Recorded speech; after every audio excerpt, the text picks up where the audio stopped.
Cuando en el registro fósil encontramos una patología o una enfermedad, alguno puede pensar que estamos leyendo una historia negativa o triste y resulta que es todo lo contrario. Tú cuando encuentras una patología, cuando encuentras un callo de fractura, cuando encuentras un hueso que se ha deformado por una enfermedad, en realidad, con esa cicatriz, lo que estás viendo son los esfuerzos de ese cuerpo por reparar ese daño.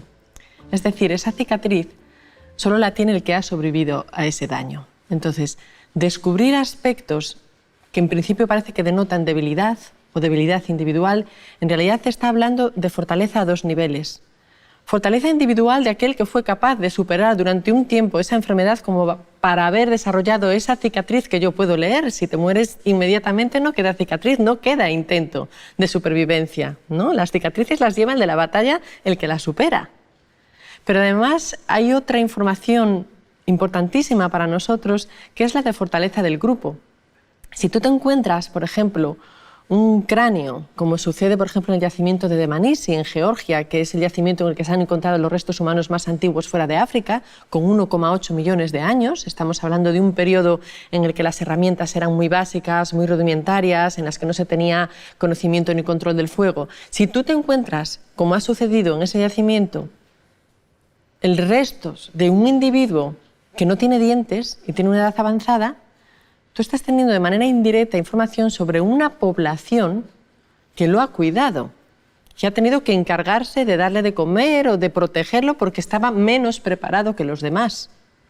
Y otro ejemplo importante lo tenemos en la Sierra de Atapuerca. En el yacimiento de la Sima de los Huesos se han encontrado los restos de los fósiles de una niña de unos 9 años, a la que se le apodó cariñosamente Benjamina, que significa la bien querida. Y en este caso encontramos una patología que es una deformación craneal, que se llama una plagiocefalia, y es porque esta niña ha tenido un problema de manera que tiene una deformación craneal, su cabeza ya no crece de manera normal porque se le cierra antes de tiempo una de las suturas craneales, lo que por una parte le va a provocar una deformación física, ¿no? Ya se le va a ver diferente porque su cabeza ya no crece como crecería pues, la de un individuo sano, pero además probablemente va a afectar al desarrollo del cerebro. Es decir, estaríamos hablando de una niña en el Pleistoceno medio que tenía un aspecto diferente y que tenía probablemente algún retraso psicomotor, a pesar de lo cual sobrevivió hasta la edad de 9 años. O sea que de nuevo te está hablando de un grupo, y yo creo que eso es muy importante recordarlo en el día de hoy, que era tolerante con la diferencia.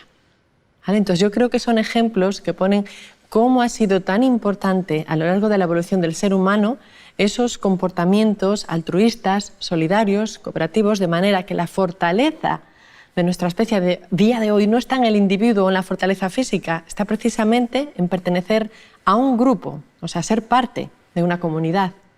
En cuanto al pasado, ha sido una sorpresa descubrir que nosotros, a día de hoy, en nuestro ADN, tenemos hasta un 4% quizás de ADN de especies que se han extinguido, de neandertales e incluso de denisovanos.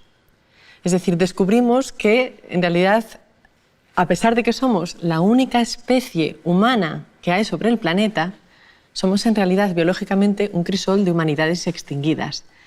Y yo creo que esto es muy importante porque nos está poniendo a nosotros, al Homo sapiens, en un periodo en el que llegó a hibridar, a tener descendencia con otra especie diferente. Y alguien cuidó de esa descendencia. Es muy difícil entender o conocer todavía, no tenemos datos para conocer la calidad o en qué consistía esa interacción, pero fue lo suficientemente importante como para que quedase registro en nuestro ADN y alguien cuidó a esos hijos en común, de manera que nosotros tenemos testimonio de ello en nuestro propio ADN. Que los humanos nos estamos poniendo una serie de barreras que son puramente culturales, que a veces son muchísimo más difíciles de franquear que las biológicas. O sea, hubo un momento en el que fuimos capaces de procrear con una especie diferente y sin embargo ahora estamos teniendo problemas para simplemente relacionarnos de una manera pacífica con individuos de nuestra propia especie. Yo creo que eso es importante para relativizar todas esas diferencias que muchas veces creemos que son insalvables en la convivencia, ¿no? Tenemos que pararnos y pensar lo importante que es precisamente la diversidad. Probablemente de esa mezcla con los neandertales, Homo sapiens ganó una serie de ventajas relacionadas quizás con el sistema inmune, con la reproducción, con la piel para exponerse a nuevos ambientes, por ejemplo, que le posibilitaron la conquista de territorios que para ellos eran completamente nuevos.